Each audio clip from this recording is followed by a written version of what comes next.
नमस्कार आदाब, मैं हूं मारिया शकील और आप देख रहे हैं मुकाबला।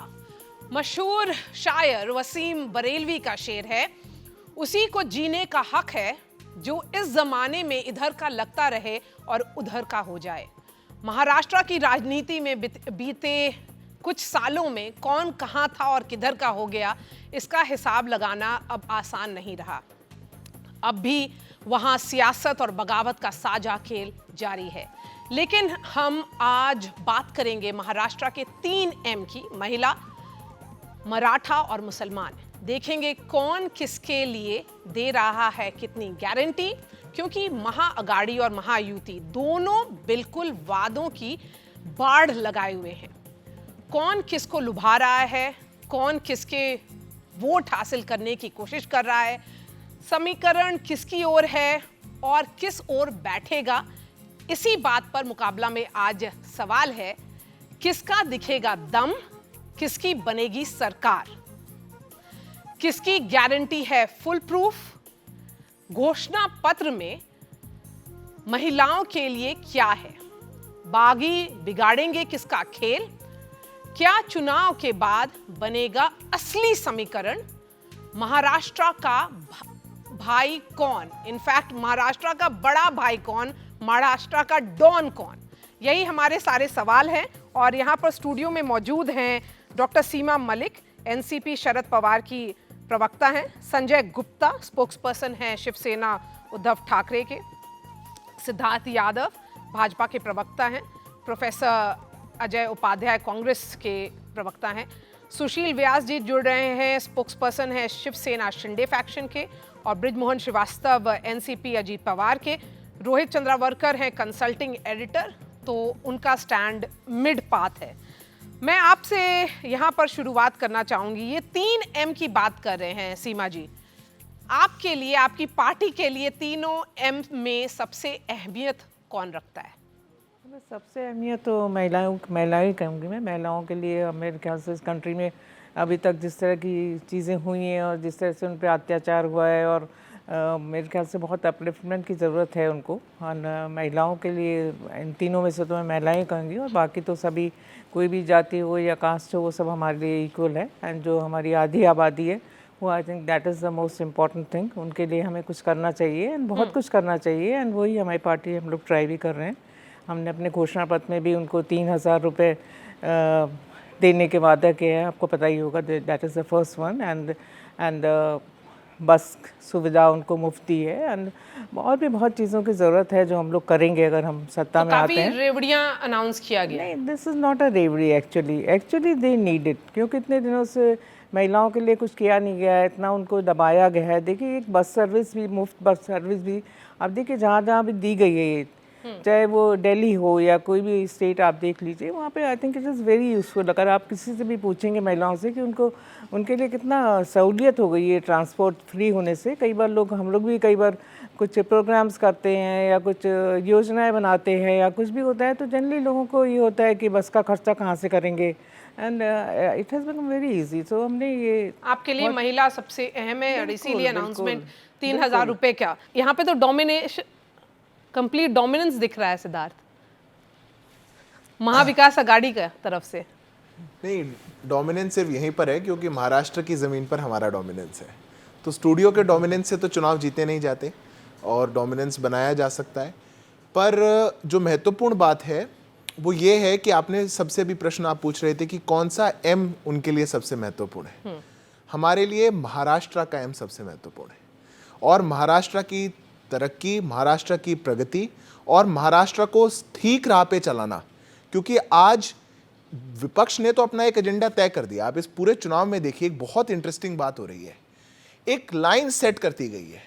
आज कोई खड़े होकर के कहता है कि कौन होते हैं जहां पर हमने राज किया, औरंगाबाद का नाम बदल करके संभाजी नगर कहने वाले।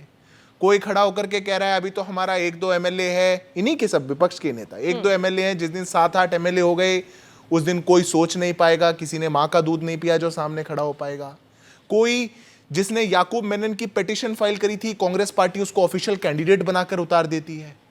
कहीं छत्रपति शिवाजी महाराज की तस्वीर, कोई मूर्ति दी जाती है तो राहुल गांधी मंच से उस पर मुंह मोड़ देते हैं, उसको हाथ नहीं पकड़ते। तो किसी ने तो मैसेजिंग के लिए, वोट बैंक के लिए अपनी एक लाइन को तय कर लिया है, वो उनमें से एक एम है उनका, पर हमारे लिए तो वो एम महाराष्ट्र का है सबसे अहम और हम वो महाराष्ट्र की प्रगति और तरक्की के लिए हम लोग काम करेंगे।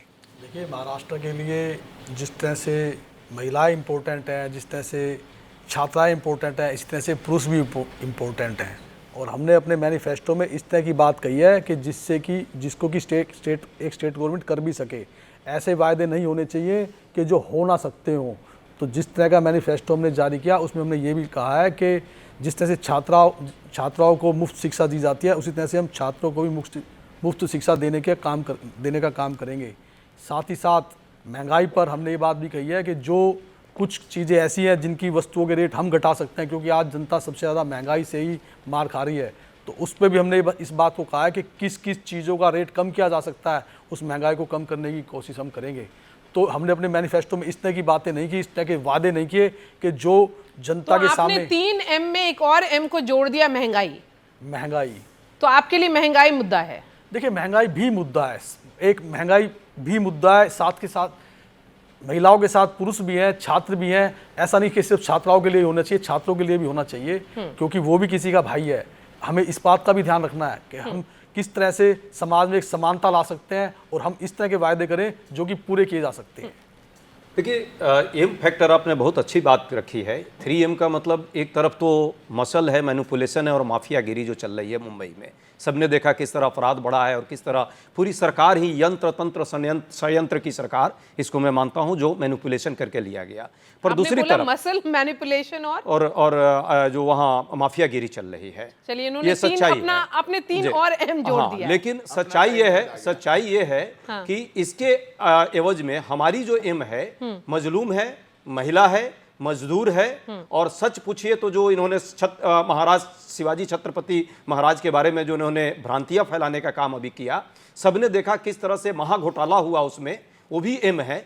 महाघोटाला, मूर्तियों में भी महाघोटाला, एम में महाघोटाला कर लिया इन्होंने। तो ये एक बड़ा मुद्दा है पूरे महाराष्ट्र की जनता के लिए, और जनता जो है 20 तारीख को जवाब देने जा रही है इनको। वैधता इस सरकार की नहीं है, पूरी तरह से अनैतिक सरकार है, खोखे की सरकार और धोखे की सरकार है। खोखे और धोखे की सरकार जा रही है 20 तारीख को, और वहां पे शिवाजी महाराज के सपनों की सरकार आएगी, बाबा साहब अम्बेडकर के सपनों की सरकार। धोखा किसने किया? सबने देखा, तीनों ने मिलकर के किया या एक पार्टी को आप जिम्मेदार ठहराते हैं? सच पूछिए तो पर्दे के पीछे से न एक पार्टी है न कोई वो है, ये तो 2 लोग जो है पर्दे के पीछे थे, और उन 2 लोगों ने महाराष्ट्र की जनता के साथ धोखा दिया है। गुजरात महाराष्ट्र से सारी चीजें शिफ्ट करने का जो एक कहीं ना कहीं षड्यंत्र चल रहा था, उस षड्यंत्र के पीछे की खेल चल रही थी। शिंदे जी को तो ऐसा ही बना दिया बेचारा, वो तो बस ठीक है, एक चेहरा बना दिया है। वो चेहरा सिर्फ दिखावे के हैं। अच्छा। हाथी के दांत दिखाने के अलग है और खाने के अलग है। खा तो रहा है दिल्ली की सरकार, दिल्ली में तो गुजरात के फायदे के लिए कर रही है। एकनाथ शिंदे बस मुखौटा है, पर्दे के पीछे कोई और फैसला ले रहा है। मारिया जी, कांग्रेस के मेरे साथी बोल रहे थे तो उनमें चेहरे पे हताशा, निराशा दिख रही है। जिस ढंग से और जिस असरदार तरीके से शिंदे जी ने पिछले 2.5 साल में मुख्यमंत्री के रूप में अपना कार्यकाल पूरा किया है। आपको एक पिक्चर आई थी अनिल कपूर जी की, नायक पिक्चर, जिसमें 1 दिन का मुख्यमंत्री होता है और कितनी सक्रियता से वो कार्यों को करता है। तो ये 2.5 साल हर दिन उस नायक की तरह व्यक्ति ने काम किया है, तो वो असरदार मुख्यमंत्री, वो मुखोटा नहीं है, वो यहाँ का विकास पुरुष है। और उसी विकास पुरुष के 2.5 साल की सेवाओं के किए गए काम के आधार पर 20 तारीख को जनता उसको विश्वास देगी और 23 तारीख को हम पुनः सरकार में स्थापित होंगे। ये हमारा आत्मविश्वास। सुनील गुप्ता जी, उनको तो विश्वास है, वो आपके पुराने भाई रहे हैं। मैं तो अपने बीजेपी के साथियों को, शिवसेना का एक गुट उनके साथ, एक गुट आपके साथ। मैं तो अपने बीजेपी के साथियों को ये कहना चाहूँगा कि हमारे साथियों पे ज़्यादा विश्वास मत करना और सत्ता साझा हर किसी के साथ सरकार मत करना। क्या पता कब बदल जाए मिजाज हमारे साथियों का। हमारे साथियों पे ज्यादा एतबार मत करना। तो आप किसके बारे में बोल रहे हैं कि एकनाथ शिंदे पर विश्वास नहीं किया जाए? शरद पवार। देखिए क्या बात। और तीर तुम्हारी तरफ ही आएगा, हवा में वार मत करना। तो देखिए, साथी हमारे कौन है ये सब जानते हैं, और कौन हमारे साथी थे ये भी सब जानते हैं, और किसने क्या किया ये अभी जो लोकसभा के चुनाव में रिजल्ट आए, ठीक इसी तरह से विधानसभा में मेन रिजल्ट अब आएंगे। और जनता ये बताएगी, सही फैसला जनता ही करेगी कि किसने क्या सही किया, किसने नहीं किया। ठीक है। और उसी पर बृजमोहन श्रीवास्तव जी, आप पर भी आरोप लगा दिया है कांग्रेस के प्रवक्ता ने यहाँ पर। मेरे लिए एम का मतलब है महायुति की सरकार, क्योंकि इस महायुति की सरकार में महाराष्ट्र का विकास छुपा हुआ है, महिलाओं का उत्थान इसी में छुपा हुआ है, इसी में मराठा समाज भी और इसी में मुस्लिम समाज भी। महायुति की सरकार, और महायुति हम लोगों के लिए इसलिए महत्वपूर्ण है क्योंकि इसमें हमारे जो 3 दल हैं, भारतीय जनता पार्टी, शिवसेना और राष्ट्रवादी कांग्रेस पार्टी, इन तीनों पार्टियों का एक संकल्प है महाराष्ट्र का विकास। और हमारा कुल, अगर आप घोषणा पत्र देख लें, चाहे हमारे नेताओं के उद्बोधन को देख लें, चाहे हमारे नेताओं की जो जनता के साथ वायदे हो रहे हैं, उनको अगर आप देखेंगे तो आप पाएंगे कि इसके पहले 2.5 साल आदरणीय एकनाथ शिंदे साहब की सरकार ने उन सारे कामों को पूरा किया है जो सालों से लंबित थे। कई मांगे तो ऐसी थी जो पिछले 20-20 साल से लंबित थी। उदाहरण के लिए, जिस प्रकार से हम लोगों ने मदरसे के शिक्षकों को वहां पे उनको वेतन वृद्धि की, तिगनी उनकी वेतन वृद्धि करने के पीछे उनकी जो मांग थी वो पिछले 20 साल से लंबित थी, लेकिन उसको सरकार ने जिस प्राथमिकता पे उसको पूरा किया, तो ऐसे कई सारी मांगे हैं। सीमा मलिक जी जवाब देना चाह रही थी। सीमा मलिक जी, आप क्या बोलेंगे? जी, 1 मिनट। सीमा मलिक जी, ये बातें कर रहे हैं कि हम मदरसे की तनख्वाह, इनको इस समय याद आ गई। और देखिए जो मतलब महिलाओं की भी जो लाडली बहन योजना इनकी है, जब इनकी लोकसभा में हार हुई उसके बाद ही इनको याद आई ये स्कीम्स। वेदर इट इज़ मदरसों की तनख्वाह एकदम बढ़ा दी आपने, और ये चीज़ें जो है पूरी जनता को दिखाई पड़ती हैं कि किस तरह का विकास आपने किया है। एक मूर्ति आप बनवाते हैं जो कि 8 महीने के अंदर गिर जाती है वहाँ पर, और किस टाइप का करप्शन और भ्रष्टाचार इस समय है वहाँ पर महाराष्ट्र में, ये हम सब जानते हैं। तो एक लाडली बहन योजना भी आपको याद तभी आती है जब आपकी कुछ सीट्स नहीं आती हैं लोकसभा में, जब आप हार जाते हैं तब आपको याद आती हैं ये योजनाएं। पहले क्यों नहीं आपको याद आई? आज मदरसों में आप बोल रहे हैं हमने कंप्लीट किए हैं, ये क्या कंप्लीट किया? बृजमोहन जी, इस समय याद आता है आपको? मुसलमानों की याद इस समय आ रही है आपको? हाँ, तो ये सारी कम्युनिटीज या डेमोग्राफिक्स की याद उसी वक्त आई जब आपका परफॉर्मेंस खराब था लोकसभा में? नहीं मारिया जी, बिल्कुल ऐसा नहीं था। जैसे अगर मैं लाडली लक्ष्मी योजना की बात करूं, इस पे पिछले 8-9 महीने से लगातार काम चल रहा था, क्योंकि आदरणीय प्रधानमंत्री जी और आदरणीय गृह मंत्री जी का बिल्कुल स्पष्ट निर्देश था कि आप उन्हीं मांगों को पूरा करने की बात करें जिनके लिए आपके पास बजट का प्रावधान हो। अगर आप उसका व्यवस्था नहीं कर सकते हैं तो आप उसकी घोषणा मत करिए। तो हमारी महायुति की सरकार पिछले 8 महीने से आदरणीय नरेंद्र मोदी जी और अमित शाह के निर्देश पर विभागवार हम लोगों ने वहां पर इस बात का विश्लेषण किया था कि आमदनी कहां से आएगी और वो पैसा कैसे खर्च होगा, क्या हम अपने वायदों को पूरा कर पाएंगे कि नहीं। जब हम लोगों ने अपने गठबंधन के साथियों के सामने, सरकार ने इस बात को स्पष्ट रूप से रखा कि हाँ ये आमदनी आएगी और इस आमदनी के माध्यम से हम अपनी योजनाओं को पूरा कर पाएंगे, उसके बाद हम लोग उसको लेकर आए। इसमें समय लगा क्योंकि इसी बीच में लोकसभा का चुनाव आ गया था। हम लोग लोकसभा के पहले इस बात की घोषणा करना चाहते थे, लेकिन इसको इसीलिए रोक दिया गया कि अगर हम पूरा कर सकते हैं तो ही उसको सामने लेकर आए। और आज वो योजना सामने है। 2.5 करोड़ से ज्यादा मेरी माताओं और बहनों को उसका पैसा मिल रहा है। और ये कोई पैसा हम लोगों ने कोई एहसान नहीं किया, ये उनका हक है। ये सोशल जस्टिस के तहत हम लोगों ने उनके लिए व्यवस्था की है और इसको उन्होंने बहुत बड़े मन के साथ हमारी माताओं और बहनों ने लिया है। और इसका परिणाम अभी आप देखिए 20 तारीख को हमारी सरकार, महायुति की सरकार बन रही है।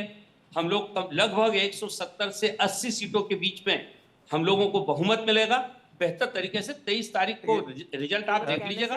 बृजमोहन जी ने तो सरकार वहां पे शपथ लेगी। बृजमोहन जी ने तो स्पष्ट तौर पे कहीं दिया कि ये हर चीज जो है एक निर्देश लेकर ही मोदी जी और अमित शाह जी से करते हैं। ये निर्देश लेकर के जो भ्रष्टाचार पहले किया होगा, फिर उसकी मुक्ति मिल गई इनको, फिर अजीत दादा जो है इनके साथ आ गए, फिर नई सरकार बन गई। हर चीज निर्देश पर चल रहा है। मैं कह रहा हूं ना कि पर्दे के पीछे की सरकार है, ये तो प्रवक्ता ने स्पष्ट कर दिया। ए टू जेड जो डिसीजन है ये भाजपा का डिसीजन, केंद्र के 2 लोगों के डिसीजन है, राज्यों की सरकार में किसी के नहीं है।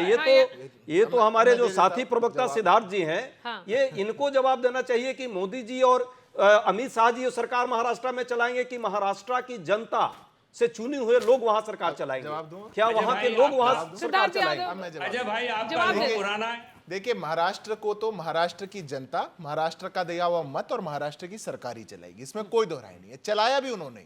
आज किस प्रकार से एक अच्छे सामंजस्य की सरकार वहां चली, पर इनको बार बार माफिया इसलिए याद आ रहा है क्योंकि वो दौर चला गया कौन पुलिस कमिश्नर, किसके घर के नीचे बम रखना, किसको कहां फंसाना, किसका क्या करना, ये तो इन्हीं के कार्यकाल में होता था ना। कौन माफियाओं को आगे बढ़ा रहा है, कौन आगे बढ़ रहा है। अभी मैं याकूब मेनन के पेटिशनर, उसकी मर्सी पिटीशन के पेटिशनर को तो ये चुनाव लड़वाते हैं, और ऐसा और 26 लोग जिनको आपने भी निकाला, बोलने दीजिए, जवाब दीजिए। अब जब 26 लोगों को आपने भी पार्टी से निकाला, वो किसके आदेश और निर्देश पे निकाला?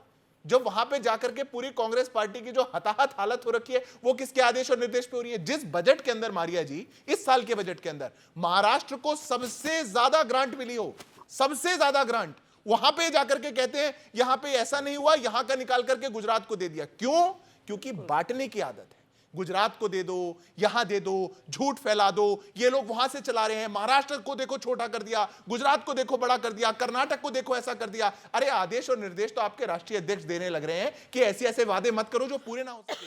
क्या कर्नाटक की हालत हुई, क्या हिमाचल की हालत हुई, ना सैलरी दे पा रहे ना कुछ और। अब उसमें अगर कोई योजना, अगर कोई सरकार लेकर के आई और पूरी योजना के साथ लाई कि एक पैसा कम ना पड़े और कल को बैंकरप्सी का कगार ना हो, और ऐसी अच्छी योजना अगर हमारी सरकार महाराष्ट्र में लाई, उसमें इनको दिक्कत है। अब इनकी दिक्कत का जो इलाज है वो मेरे पास तो नहीं है, महाराष्ट्र की जनता का। हाँ नहीं, ये दिक्कत का इलाज मेरे पास तो नहीं है, लेकिन नितिन गडकरी साहब के पास जरूर है। इसी लाडली बहनी योजना के बारे में उन्होंने क्या कहा था कि सरकार की हालत क्या, माली हालत क्या बना दी है पिछले 2.5 साल में।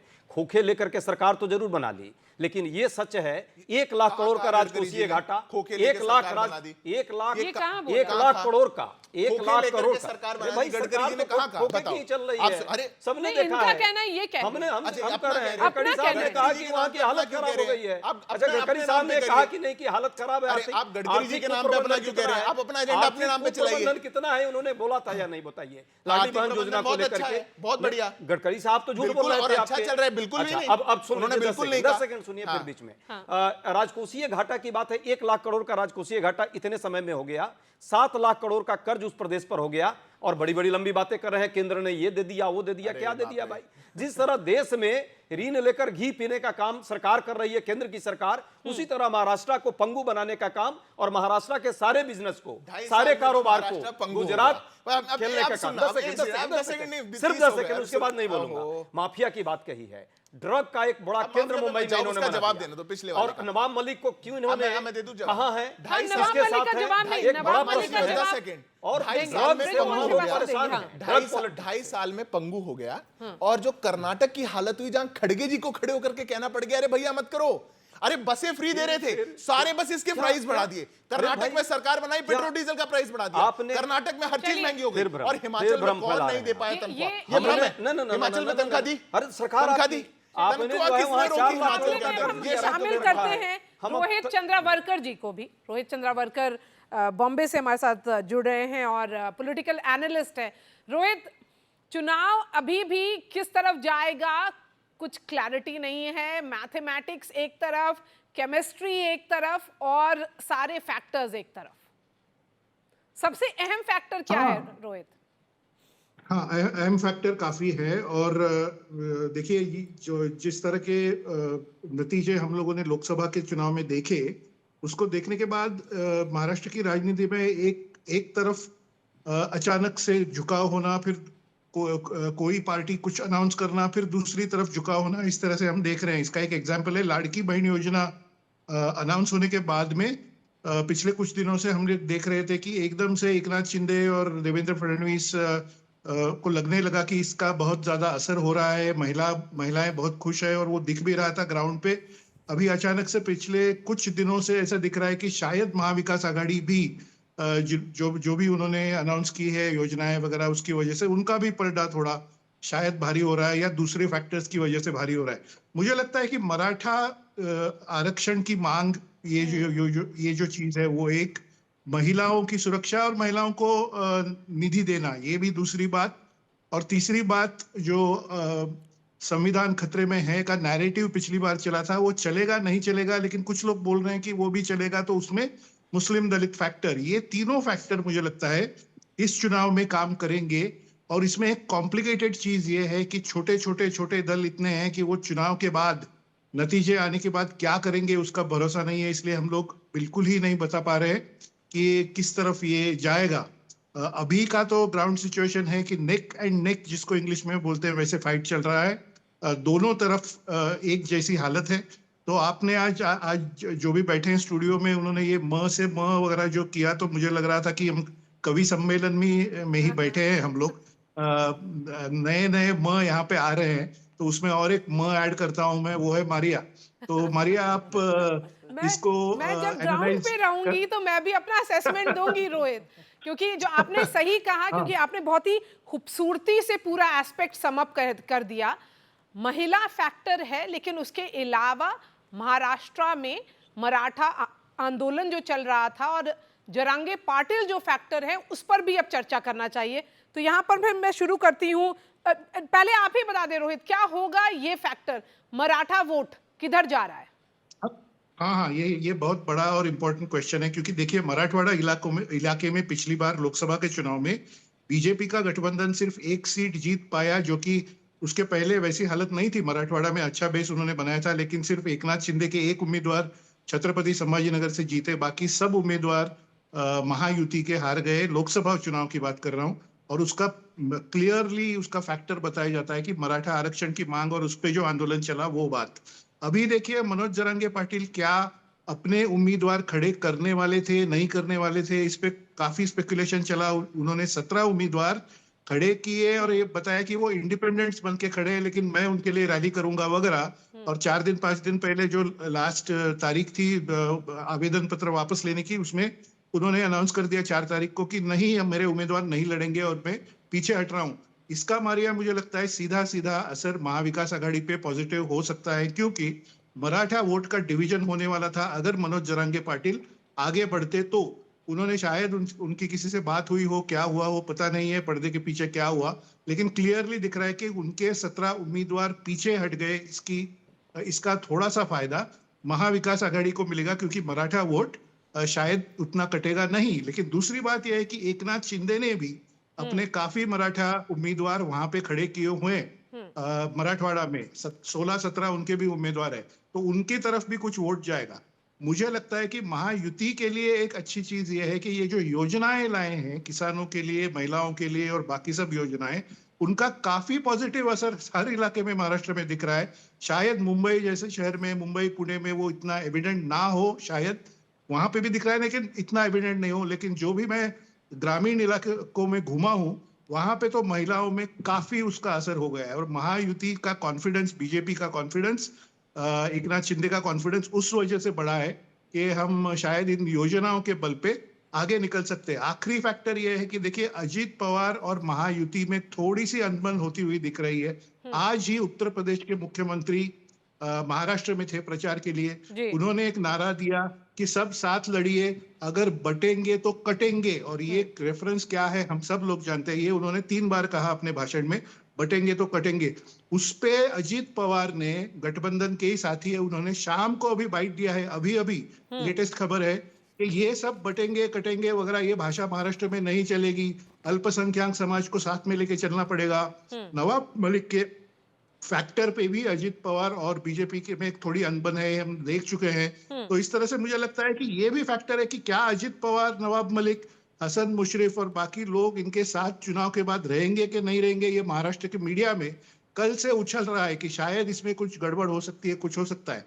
नवाब मलिक ने तो एक इंटरव्यू ही दे दिया, 2 मराठी चैनल्स में दे दिया, और उन्होंने कहा कि नतीजे आने के बाद कोई भी किसके भी साथ जा सकता है और कुछ भी हो सकता है, आप ऐसा पकड़ के मत चलिए कि हम बीजेपी के ही साथ हैं। तो इस तरह से ये भी एक फैक्टर है।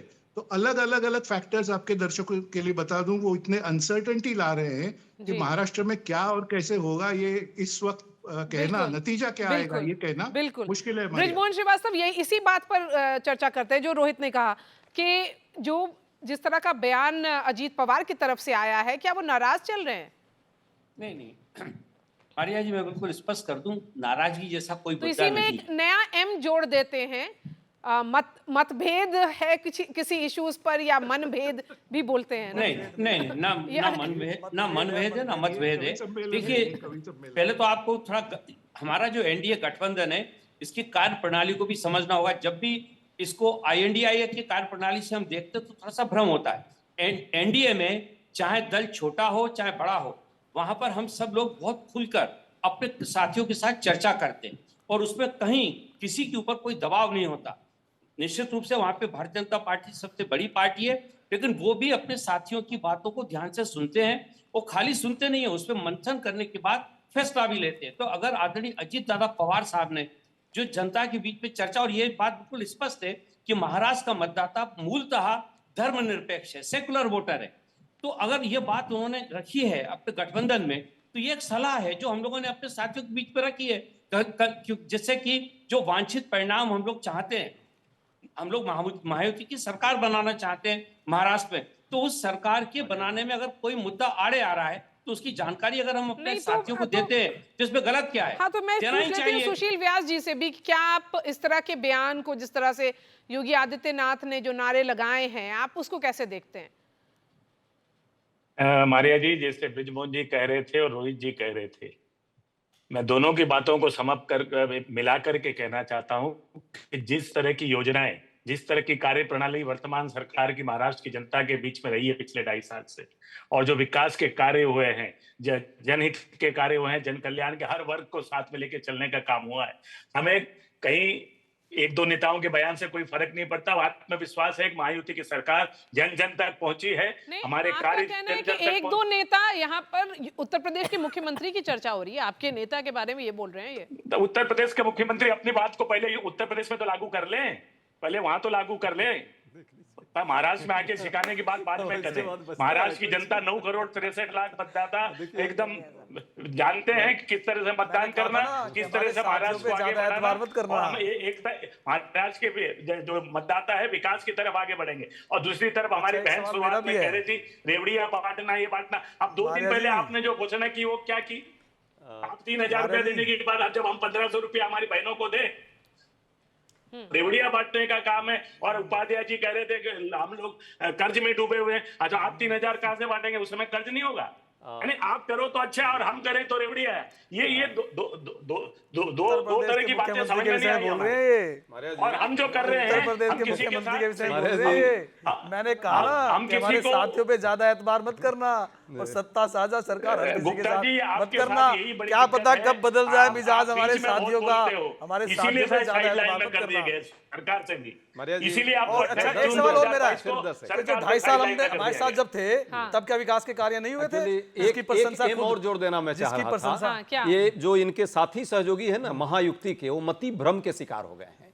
और ये मति भ्रम के कारण देखिए आपस में एक कहता है बटेंगे कटेंगे, दूसरा कहता है कौन है भाई मुख्यमंत्री उत्तर प्रदेश का, यहाँ नहीं चलता है। यह स्पष्ट हो गया, क्लियरिटी है कि महाराष्ट्र की जनता मति भ्रम की शिकार नहीं है। यहाँ जो महायुक्ति के लोग हैं, किसी तरह जो सरकार को पर्दे से चुराया था, पीछे से राजनीति कर रहे थे, वो सभी मति भ्रम के शिकार हो गए हैं और जनता देख रही है। 20 तारीख को देखिएगा, इसका जवाब देने जा रही है। और मुकाबला मति भ्रम बनाम महाराष्ट्र की जनता है। चलिए, आपने फिर से मुकाबला का याद दिला दिया हमारे दर्शकों को। आज तो एम का ही फैक्टर चल रहा है, मुकाबला में हम हैं, मारिया जी के साथ हैं, पर इस मौके की तलाश में ये लोग हैं, मौका इनको मिलेगा नहीं, क्योंकि मौका इनकी पार्टी इनके हाथ से निकाल चुके हैं। जिनके अलायंस के अंदर इतनी इनफाइटिंग हो कि पूरे तीनों दल बैठे, पहले बोला कि इतने इतने इतने पे करेंगे, फिर बागियों को निकालने की श्रृंखला चालू कर दी, इतनी आपसी लड़ाई जहां रही हो, उनको आपसी लड़ाई और आपसी मतभेद के बारे में नहीं बोलना चाहिए, क्योंकि हमारे मतभेद पर इनको इतनी खुशी और चिंता है, पर इनके मनभेदों की क्या कहानी होगी वो तो कोई सोच भी नहीं सकता।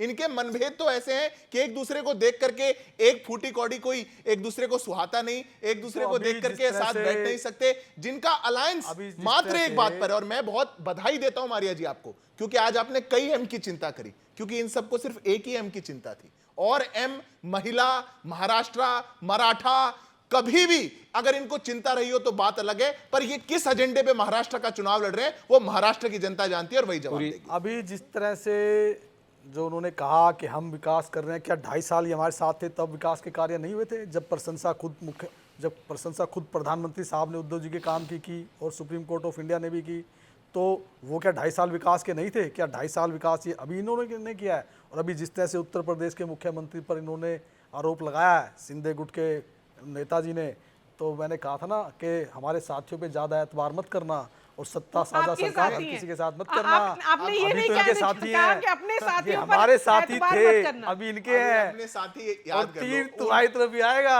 तुम ज्यादा उत्तर प्रदेश विश्वास के मत अंदर करना। तो उत्तर प्रदेश के अंदर तो जो मॉडल लागू होना हम था नहीं कह वो रहे हो चुका और उत्तर ये प्रदेश हमने की नहीं जनता कहा, इसलिए खुश ये है और आपकी साथ पार्टी है। के साथी कह रहे हैं। नहीं नहीं, वो अब जो आपके आजकल साथी आपके हैं, लाइन में हमारे है। साथी हैं। आप पहले खुद सोच करके आइए, तब बताइए साथी आपके कौन साथ किसका है। है। कौन हमारे किसका साथी है? आपके थे, साथी हैं। हमारे साथी थे। वो आपके साथी थे, फिलहाल तो आपके साथ ऐसा क्यों हैं। करते, या आपने ऐसा क्यों उनके साथ फिलहाल करा? आपके साथ हैं और जो कह रहे नहीं, हो वो हमारे सुनिए आप। साथ है और बिल्कुल एक मजबूती के साथ साथ है और हम साथी के साथ आगे बढ़ेंगे। सिद्धार्थ भाई ने जरूर कहा है मतभेद और मनभेद की बात। हमने तो ये सच्चाई है कि जब टिकट बंटवारे की बात आई तो हमने मिल बैठ करके इक्वल लेवल पर इक्वल प्लेइंग फील्ड की बात की। इनके यहाँ तो बुला लिया गया और दिल्ली से कहा गया कि चुप रहो, खोखे की सरकार है तुम्हारी, मैं चलाऊंगा जैसे चलेगा। और अमित शाह जी के घर पे बैठ करके सारे तय हो गए। तो आज भी महाराष्ट्र की जनता समझ रही है कि ये एम फैक्टर जो है सुशील महाराष्ट्र व्यास जी और मराठा का राजनीति नहीं, मारे जी, ये विचित्र मोदी जी इनको अपनी सब पता राजनीति है। कर रहे ये हैं बस और इनको महाराष्ट्र पता है। बनाम सुशील गुजरात की व्यास जी राजनीति आना है। चाहिए। महाराष्ट्र जीतेगा और वो देखिएगा clarify करेंगे सुशील गुजरात व्यास के जी। लोग जो महाराष्ट्र को नीचा दिखाने का काम कर रहे हैं वो सुशील हार व्यास जी बोलना देखिए, चाहिए। आगे बात बढ़ने निकल जाती है। बंटवारे वाले हैं ना। हिंदुस्तान के सबसे पुरानी पार्टी कांग्रेस के प्रवक्ता ये बता रहे हैं कि हमारा बंटवारा सीटों का कैसा हुआ। अपना तो बता दे पहले कि उन्होंने कहा क्या कि ये नेता रहेगा तो हम नहीं बैठेंगे, फलाना नेता थोराती को बदलना पड़ेगा, उनको प्रदेश के अध्यक्ष को भेजोगे तो हम बात नहीं करें। आपका उत्तर व्यास जी, हम लोग तो बैठ के इक्वल बांट लिया। तो सुनने की आप अपना जरा देखिए, आपका उत्तर कितना मांग रहे थे और कहां पर पहुंच गए। हमको बताइए आपका उत्तर कोल्हापुर का उम्मीदवार को आपने वापस क्यों लिया लास्ट मिनट तक? नहीं, ये हमारी पारस्परिक सहमति है, कम से कम हम इस लेवल पर हैं। पहले आप अपनी बात हम कीजिए, डंडे से हमारे नहीं लिए चलते बात हैं, आइए। और हम दूसरी आपसी बात, बातचीत गुप्ता जी जो डेमोक्रेटिक मेरे बारे में स्ट्रक्चर कह के रहे साथ थे, रहते हैं। मैं मारिया जी पूछना चाहता हूँ, थोड़ी बहुत अंग्रेजी मुझे भी आती है, इनको भी आती है। United we stand, divided we fall. अच्छा लगता है कि नहीं लगता? क्या बात है। तो क्यों आप योगी जी ने भी वही अभी तो कहा। जोगी जी के विरुद्ध में आप बोल रहे योगी जी ने भी थे, वही अब या तो कहा। पहले ठीक बोल रहे थे या आप गलत बोल योगी रहे जी ने हैं। उसका हिंदी संस्करण कहा। योगी जी के खिलाफ बोल रहे थे। ये बुरा क्यों लग रहा है इनको? सुशील हमने भाई, ये अभी कहा तो आप बोल कि रहे वो थे, जो मैं तो हम महाराष्ट्र लोग में तो बात सारा कह रहे दर्शक हैं, देखेगा। वो हम भी वही कह रहे विकास की बात है। तो ये व्यास बुरा जी क्यों जो लग रहा है, है? व्यास United ji we stand, divided we जिसकी fall। थी उसको तो ना पाया तुमने। लेकिन व्यास ये जी की अच्छी बात से बात ये नहीं लग है, रहा आपने है एक कि महिला ये को चिन्ह यहाँ हो पे रहे शांत हैं। करके बैठाए हुए हैं। नहीं आप इनसे उस महिला नहीं, से भी पूछना आप चाहिए। दोनों महिलाओं का यहाँ पे नेतृत्व बताइए। बनता है। सीमा जी, देखिए मैडम, ये एक फैक्ट है कि जो आज महाराष्ट्र की जो पोजीशन है, जिस तरह से 8.5 लाख करोड़ का कर्जा है, वहाँ पर फिजिकल डेफिसिट वहाँ की 1.9 लाख करोड़ की है। वहाँ पर जो जीडीपी कंट्रीब्यूशन था वो बिल्कुल कम हो चुका है, 15.1% से 13.2% आ चुका है। अब मेरे ख्याल से ये शायद मेन मुद्दे हैं। और जिस तरह से जो प्रोजेक्ट्स यहाँ से बाहर जा रहे हैं उनको उससे मेरे ख्याल से 5 लाख करोड़ नौकरियाँ मिलती वहाँ पर। और ये जो बेरोज़गारी है, ये जो भी चीज़ें हैं, ये इनकी नीतियों की वजह से है, चाहे वो ये जितनी भी शान मारें। पर ये है कि जिस तरह से जो व्यवस्था है, जो फार्मर्स की पोजीशन है, आई थिंक बहुत इम्पॉर्टेंट है। जिस तरह से फार्मर्स सुसाइड कर रहे हैं और जिस तरह से उनके लिए कोई एक्सपोर्ट नहीं लेकिन है। बार बार मैं कोशिश कर रही हूँ मराठा जो कॉन्स्टिट्यूएंसी है उस पर चर्चा करने की, और आप लोग सब लोग इधर से उधर हो जा रहे हैं। ये बहुत ही अहम कॉन्स्टिट्यूएंसी है, उसके बारे में क्या कहेंगे आप? देखिए मैम, जिस तरह से मतलब आज पोजीशन है, हाँ। जो करप्शन है वहाँ पर, और इन्फ्लेशन, अनएम्प्लॉयमेंट तो मैक्सिमम है, और जिस तरह से यहाँ की सारी प्रोजेक्ट्स बाहर जा रहे हैं, और जिस तरह से नौकरियाँ मतलब इतनी लॉस हो रही हैं, जो हमारे जो महाराष्ट्र के बच्चे हैं उनके मुंह से निवाला छीना जा रहा है, जिस तरह से वो इधर उधर भटक रहे हैं। तो समथिंग वेरी, वो शायद जवाब नहीं देना चाह रही हैं, वो डॉज कर रही हैं। पर देखिए, मराठवाड़ा का जो इलाका है, इस बार भारतीय जनता पार्टी और महायुति का हमारा गठबंधन जिस प्रकार का प्रदर्शन करेगा, शायद आज से पहले नहीं हुआ होगा। तो बहुत कोशिश हुई। आपके साथ है या महाविकास अघाड़ी? देखिए, वो किसके साथ हैं सब जानते हैं। जो महाराष्ट्र की पॉलिटिक्स फॉलो करता है, क्या बैकग्राउंड में, क्या बैकरूम्स में चलता होगा, वो जानता होगा। पर हम मराठवाड़ की जनता से, हम मराठा से, हम महाराष्ट्र की प्रगति के लिए उनका मत मांग रहे हैं। और बहुत कोशिश हुई, भ्रांति की भी बहुत कोशिश हुई, बैकरूम सेटिंग की भी बहुत कोशिश हुई, बहुत लोगों ने अपना अरिथमेटिक ठीक करने की कोशिश करी, पर जिस प्रकार का परिणाम अब वहां से आएगा, मैं मानता हूं कि वही महाराष्ट्र की तकदीर को तय करेगा और वो महायुति के समर्थन में होगा। देखिए महाराष्ट्र के जो जनता है और विशेष करके मराठा किस मराठा के साथ? मराठा एकदम महायुति ही है, मराठा महाविकास सुनिए आघाड़ी। मराठा का जो क्या है, उसका संस्कार क्या है, वो किसके वंशज हैं? छत्रपति शिवाजी महाराज के। जिस तरह उनके साथ धोखा हुआ और महाराष्ट्र के लोग क्या कटप्पा को कभी, और मराठा समाज कभी कटप्पा को बर्दाश्त करेगा क्या? दो कटप्पाओं को? वहां मराठा के लोग, जिस इतिहास उनका गवाह है, वो वीरों की भूमि रही है, वो वीर के संतान हैं, वंशज हैं, वो हमेशा चाहेंगे वैसे लोगों को साथ लें, जयचंद को दूर करें और किसी भी तरह के कटप्पा जो खंजर भोगते हैं गद्दारों को दूर करें। गद्दार जो है महाराज के वंशज सजा देगी छत्रपति शिवाजी महाराज के वंशज है, उनको मानते हैं। तो जब औरंगाबाद का नाम बदल करके संभाजी नगर रखा गया, तब क्यों विरोध में खड़े थे? तब क्यों विरोध में खड़े थे? अरे आप लोग आज तक कहते हैं वापस कर देंगे, तब से आप विरोध में समर्थन में, संभाजी नगर के नाम के समर्थन में विरोध में अभी बुलवा दीजिए, अभी मराठा वोट तय कर दीजिए। नहीं, हम तो कहते हैं कि जो करना है नाम जो औरंगजेब आक्रांता था, फौरन था, और जिसने शिवाजी महाराज के साथ आक्रांता करके हमला किया, उनके वंशज संभाजी महाराज के नाम पर जब नगर रखा गया, आप उनके साथ विरोध किया? कहां विरोध का है? आप विरोध करते हैं, आप विरोध किया था, बोल नहीं पा रहे। कौन विरोध किया था? ये कांग्रेस पार्टी ही सच्चाई है, ये बोल नहीं सकते। ये बांटने वाली राजनीति है, पूरा देश जानता है। वाले आ गए, आप जो बांट रहे हैं बताएंगे, बोल नहीं पा रहे। जनता संभाजी नगर नाम है, जब तक हम हद का इंतजार करते हैं तो इस मुकाबले को अभी रैप अप करने की कोशिश करते हैं। और सब आप लोग सबके पास 30 सेकंड का वक्त है, क्योंकि कवि सम्मेलन की चर्चा की रोहित ने, तो उसी अंदाज में इस डिस्कशन को एंड करते मैं आपसे शुरुआत करूंगी। बृजमोहन श्रीवास्तव जी, क्या होगा महाराष्ट्र में? महाराष्ट्र में महायुति की सरकार बनेगी, 23 तारीख को रिजल्ट आएगा और हम लोग 170 से 180 सीटों के बीच में महायुति के प्रत्याशी चुनाव जीत के आएंगे और हमारे लोग जो है शपथ लेंगे। लेकिन अभी जो सीमा मलिक जी ने कहा कि किस प्रकार से वहां पे महाराष्ट्र में आर्थिक स्थिति है, उसको लेकर अगर कांग्रेस के घोषणा पत्र का मूल्यांकन किया जाए तो ऐसा लगता है जैसे सीमा जी कह रही है कि कांग्रेस का घोषणा पत्र पूरी तौर से झूठ पे आधारित है और उस घोषणा पत्र का कोई औचित्य नहीं है। Not at all. चलिए इसका जवाब दे दीजिए आप। जी बिल्कुल, ये गलत बात है कि मतलब घोषणा पत्र कांग्रेस का गलत है, या ये शायद ये कहना चाह रहे होंगे कि शायद हम इन योजनाओं को पूरा नहीं कर पाएंगे, पर ऐसा कुछ भी नहीं होगा। आप देखिएगा, हम अपनी योजनाओं को पूरे 5 साल तक पूरा करेंगे और हमने ये भी सोचा हुआ है कि उसका पैसा कहाँ से आएगा। अगर आप ये कहना चाह रहे हैं, करना पड़ेगा हमें, 23 तारीख को पता चलेगा। लेकिन सुशील व्यास जी,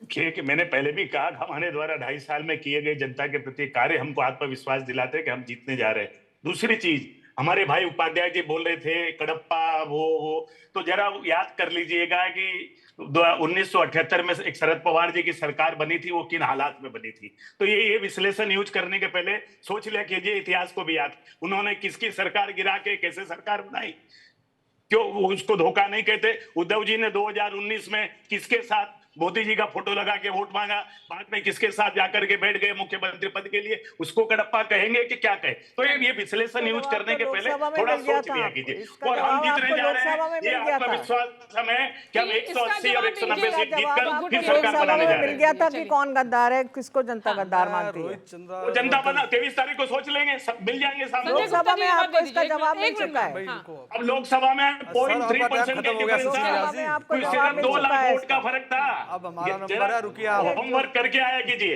हाँ चलिए, रुकिए। देखिए, मैं रोहित चंद्रावरकर जी की उस बात से सहमति रखता हूँ कि कौन किस तरफ रहेगा किस तरफ नहीं रहेगा। और आपने कहा कि साराना अंदाज में एंड रहे 30 सेकंड का, तो मैं वो साराना अंदाज में इनको बोल रहा हूँ कि जुस्तजू जिसकी थी उसको तो ना पाया तुमने, तुम्हारे मुख्यमंत्री को उप मुख्यमंत्री बनवाया हमने, खुद को ही रुसवा किया, हमको ना परेशानी हुई, अपने शिव सैनिक को तुमसे ही मुख्यमंत्री बनवाया हमने। ये तो इन्होंने बता तुम दिया कब मिली कहाँ बिछड़ी हमें कुछ याद नहीं। हाँ, अभी याद आ रहा है। कब मिली कहाँ बिछड़ी हमें कुछ याद नहीं। अपनी गुटबाजी में तुमको फंसाया हमने। चलिए, उन्होंने ये बता दिया कि इंटरनल डिफरेंसेस की वजह से आपने सरकार बनाई। उनने क्या बताया वो वही जानते हैं। अपने शिव सैनिक को हमने क्या बनवाया पता नहीं नहीं, क्या वो तो सही शायरी बात थी। है ना। नहीं, शिव सैनिक अभी लड़ाई महाराष्ट्र मुख्यमंत्री के की थी, विकास मुख्यमंत्री तो होता रहा है, हैं। होता रहेगा। एकनाथ शिंदे शिव सैनिक हैं। और बिल्कुल, और जो बाला साहब ठाकरे के असली वंशज हैं, बाला साहब वो यही चाहते आज थे, महाराष्ट्र के बाला साहब यही चाहते थे, जो देश के शिव अंदर सैनिक प्रधानमंत्री है, बीजेपी जो का और सच्चा महाराष्ट्र में शिव- मुख्यमंत्री आपने शिवसेना गुप्ता का। जी, आपकी हाँ, बाला तो साहब का शिवसेना सपना के पूरा हैं। हुआ। गुप्ता जी, वो आपकी शिवसेना बीच के में। हैं। अभी भी एकनाथ बाला शिंदे। साहब का ही जो- सपना पूरा होगा और महाराष्ट्र में शिवसेना का ही मुख्यमंत्री बनेगा। हाँ, तो एकनाथ शिंदे भी शिवसेना के। हाँ, बिल्कुल, शिवसेना का सच्चे मुख्यमंत्री शिवसैनिक, रहेगा। वो हाँ, भी वो सच्चे अच्छे- वो भी शिवसैनिक शिवसैनिक, हैं, वो आगे सच्चे बढ़िए। शिवसैनिक हैं। और महाराष्ट्र के अंदर मैं बोलता हूँ ठाकरे आज परिवार इस- सच्चे आज- शिव सैनिक नहीं है, 30 साल जिन्होंने आपका साथ दिया वो सच्चे शिव सैनिक नहीं है। ठाकरे परिवार को आज आप बाला शिव सैनिक नहीं साहब मानते, ठाकरे आपके के मानने से विचारों को आगे महाराष्ट्र ले की जाने राजनीति वाला नहीं ही चलेगी। सच्चा शिव चलिए, सैनिक 30 होगा। सेकंड आपके बेटे पास। होने से नहीं चलिए, बन जाती है चलिए, बात। जवाब दीजिए। मैं बस बात पूरी कर दूं। और इसीलिए ये जितने भी लोग अपने प्रयासों में लगेंगे महाराष्ट्र की जनता को मूर्ख बनाने के लिए, जो इन्होंने लोकसभा में प्रयास किया था, वो सब विफल होने जा रहा है। क्योंकि महाराष्ट्र की जनता समझ चुकी है, समझ के विकास के लिए वोट करेगी। 2.5 साल में जो उनने प्रगति की राह देखी है और उससे पहले 2.5 साल में जो लूट खसोट निराशा देखी थी, दोनों की तुलना करके भारतीय जनता पार्टी और महायुति की सरकार- महाराष्ट्र की जनता ने मन बना लिया इनके बाद। खरीद फरोख्त की सरकार, कटप्पाओं की सरकार, गद्दारों की सरकार से जनता मुक्ति किसको लेगी अपने नेता और को बताते हैं क्या महाभ्रष्ट कटप्पा? महायुक्ति की जो हिम्मत सरकार है है तो उससे बोलिए ना मुक्ति कटप्पा मिलेगी। कौन? और देखिएगा उद्धव जी। कि वंशज जो वहां पे हैं वो शिवाजी महाराज के वंशज, बाबा साहब अंबेडकर के वंशज और ज्योतिबा फूले के जो सपने हैं, बदलापुर के महिलाओं के साथ जो अत्याचार करने का इन लोगों ने प्रयास किया, उससे जनता को वहां मुक्ति मिलेगी।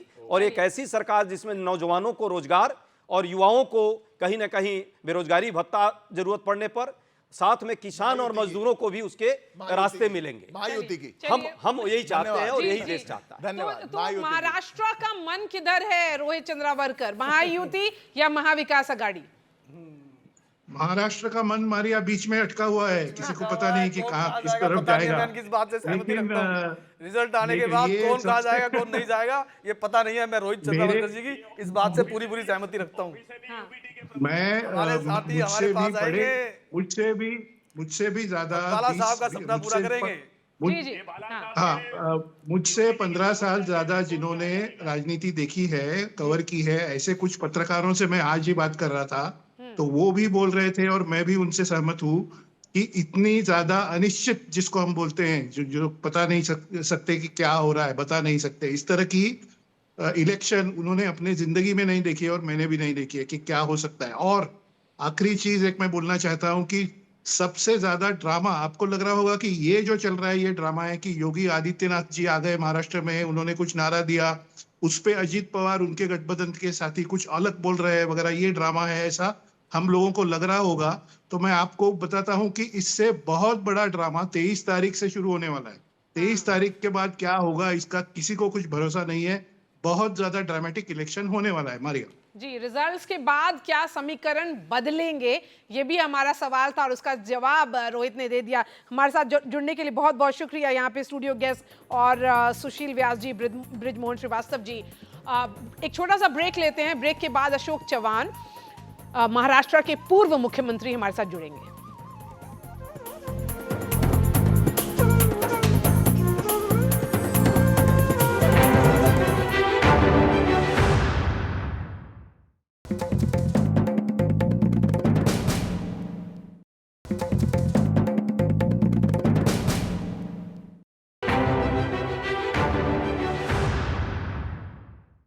ब्रेक के बाद आपका स्वागत है और सीधे चलते हैं अशोक चव्हाण जी के पास, जो महाराष्ट्र के पूर्व मुख्यमंत्री भी हैं और भाजपा के राज्यसभा में सांसद हैं।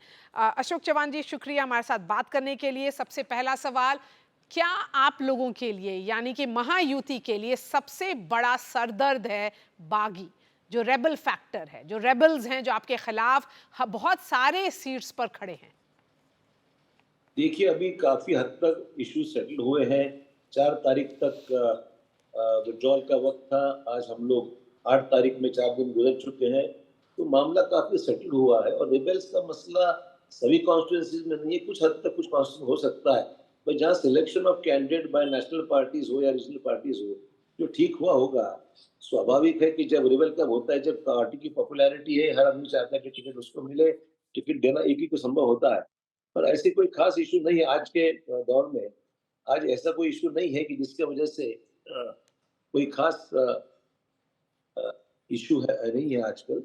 और मुझे लगता है कि जहाँ तक महाराष्ट्र की बात है कि ऐसा कोई इमीडिएट रेबल वाला थ्रेट नहीं है हमको, and we have gone over that issue now. 4 तारीख तो खत्म हो गई और आज हम 8 तारीख में आ गए, तो things have settled down quite well. जी, तो आपका ये कहना है कि अगर कोई इशू नहीं है तो शायद इसीलिए रिजल्ट प्रिडिक्ट नहीं कर पा रहे हैं बहुत सारे लोग।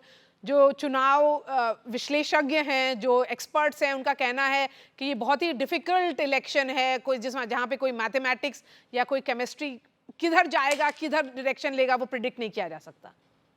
देखिए, after the split in the national party, अभी ये शिवसेना में स्प्लिट हुआ है, एनसीपी में ये स्प्लिट हुआ है, तो स्प्लिट होने के बाद में ऑब्वियसली पहला चुनाव है जहां डायरेक्टली हम लोग फेस कर रहे हैं। तो ये पहली बार शायद लगता है लोगों को कि ये इसमें कंफ्यूजन है, पर अभी लोगों ने गवर्नमेंट की 2.5 साल की परफॉर्मेंस देखी है, जो है you get a fairly better choice mandate from the people, because performance है 2.5 साल का गवर्नमेंट का परफॉर्मेंस है। ऑब्वियसली थोड़ा वहाँ सिंबल का इशू था, but main symbol still remains with the parties who are in the government. तो ऐसी कोई खास चुनौती नहीं है, पर लोगों को लगता है इसलिए है कि पहली बार ये हो रहा है, जिसके वजह से ये थोड़ी सी लोगों में एक चर्चा है। पर I am confident that even after the split the ruling party alliance will be quite comfortable. जी, जरांगे पाटिल ने जो अपने कैंडिडेट्स या उम्मीदवार जो इन्होंने विड्रॉ किए, तो उसका फायदा क्या महाविकास आघाड़ी को होगा? आपको कितना नुकसान होते हुए दिख रहा है? Jarange Patil has said neither I am supporting Mahavikas Aghadi, neither I am supporting Mahayuti. ये भी उन्होंने स्टेटमेंट में कैटेगरिकली कहा है। और उन्होंने ये भी कहा है अगर बीजेपी में भी ऐसा कोई कैंडिडेट हो जो मराठा इश्यूज पे हमें सपोर्ट करता है, तो हम उसको भी वोट दे सकते हैं, ऐसा उनका स्टेटमेंट है नेक्स्ट डे। तो he is neither committed to Mahavikas Aghadi not to Mahayuti. He said whichever candidate works for the Maratha reservation we will even think of supporting even if BJP has such a candidate. So Ashok Chavan ji, तो क्या ये पूरा चुनाव महाराष्ट्र में 228 सीटों का चुनाव है, या पूरा लोकल इशू पर हो गया है, या अभी भी प्रधानमंत्री नरेंद्र मोदी एक ओवर आर्चिंग फैक्टर है? देखिए, Modi ji is a national figure, देश के प्राइम मिनिस्टर है। आज से उनका महाराष्ट्र का दौरा शुरू हुआ है। कल नांदेड़ में भी आ रहे हैं, महाराष्ट्र में कल अकोला, विदर्भ और मराठवाड़ा में कल उनका टूर है। और of course his face is the leadership of the country. Actually उनके बोलने पे विश्वास है लोगों को। He third time he has been now successfully elected as the prime minister of the country. तो ऑफ कोर्स उनका प्रेजेंस, उनकी अपील काउंट तो निश्चित तौर पे करेगी। स्टेट चुनाव होने के कारण स्टेट के इश्यूज को ज्यादा रिलेवेंस है, ये जरूर मैं मानता हूँ। और इस चुनाव में local issues, local performance, MLA MP का परफॉर्मेंस, ये सब इश्यूज काउंट तो करेंगे, ऑब्वियसली करेंगे। तो क्या ये चुनाव महिला, मुसलमान और मराठा, यही 3 डिसाइडिंग फैक्टर होंगे या एक्स फैक्टर्स होंगे इस इलेक्शन में, या इसके अलावा और भी कुछ इश्यूज या मुद्दे होंगे? देखिए, पहले मैं आपको ये कहूँगा कि ये जो लोगों में थोड़ा सा दिमाग में बैठा है कि मुस्लिम्स में नॉट सपोर्ट द बीजेपी और द महायुति, ये बात सरासर गलत है। There is a larger section which believes in development of the constituency. और जहाँ डेवलपमेंट की बात आती है, मेरा खुद का एक्सपीरियंस है, it is not one sided. Muslims also want to be in the mainstream and also want to support जो काम करने वाले लोग हैं, चाहे कोई भी पार्टी को, उसमें कोई ब्लॉकेज नहीं है कि वो बीजेपी को वोट ना करें। है कई जगह पर है, थोड़ा सा जरूर है, थोड़ा सा हिचकिचाहट है, हो सकती है, but en bloc Muslims against है, इस बात से मैं सहमत नहीं। नंबर 1। सो महाराष्ट्र महिला तो नेचुरली लाडली बहन स्कीम की वजह से महिलाओं को काफी फाइनेंशियल हेल्प मिली है, तो महिलाओं में ये स्कीम पॉपुलर हुई है। तो I think there is a strong undercurrent कि महिलाएं महायुति को सपोर्ट करेंगी। और मराठा रिजर्वेशन का इशू अभी पहले से तो काफी हद तक लोगों ने समझ लिया है। 10% रिजर्वेशन मिल गया है, और रिजर्वेशन के कारण जॉब्स भी मिले हुए हैं, सर्टिफिकेट्स भी ओबीसी के मिले हैं जहाँ डॉक्यूमेंट्स पाए गए हैं। तो larger extent this issue has been taken care of. कुछ इश्यूज अभी बाकी है जो जयराम की पार्टी चाहते हैं ना, मैंने कहा है कि आफ्टर चुनाव हम उसको फॉलो अप करेंगे, उससे मदद करेंगे। महाराष्ट्र का मुख्यमंत्री कौन होगा, ये सवाल तो मैं पूछ ही सकती हूँ पूर्व मुख्यमंत्री से। जो लोग चाहेंगे, जिस पार्टी को बहुमत मिलेगा उसका मुख्यमंत्री बनेगा। तो क्या महायुति ने तय कर दिया है कि चुनाव अगर उनको मैंडेट मिलता है तो उनका कौन मुख्यमंत्री होगा? महायुति में कोई झगड़ा ही नहीं है। जिस पार्टी का लार्जर परफॉर्मेंस, हमने पहले मुख्यमंत्री की बात इसलिए नहीं कही, पहले चुनाव में जाना है, लोगों का मैंडेट लेना है, और लोगों का मैंडेट लेने के बाद में ये सब मिलजुल के तय करेंगे। ऐसा कोई हमारे में, जैसे वहाँ महाआघाड़ी में, महाविकास आघाड़ी में वोटिंग के पहले झगड़ा शुरू हुआ किसको मुख्यमंत्री बना, पहले वोट ही नहीं मिले, कौन जीत के आएगा वो उन्हें को पता नहीं है, आपस में टिकटों पे झगड़ रहे हैं, जगह पे झगड़ रहे हैं। जब वही फैसला हो ठीक से आखिरी तक चलता रहा, 90 की बात कर रहे थे, वो भी बहुत मुश्किल से तय हुआ।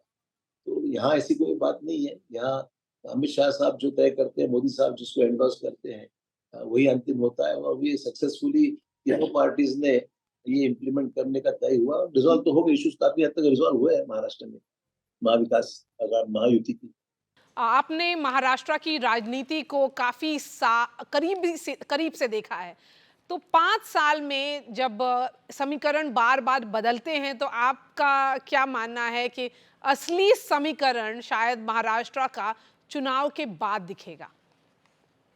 देखो, ऐसा राजनीति कोई स्टैटिक इशू नहीं है, डायनामिक है। राजनीति तो रोज बदलती रहती है, पर कोई हम तो अभी नेचुरल अलायंस पार्टनर्स है, तो जो गठबंधन है वो तो गठबंधन रहेगा ही। और मुझे इससे कोई चिंता नहीं है कि हमारे में कोई तब्दीली या बदलाव तो आने का सवाल ही नहीं उठता है, क्योंकि तीनों मिलकर ही चुनाव लड़ रहे हैं। It's a प्री-पोल alliance.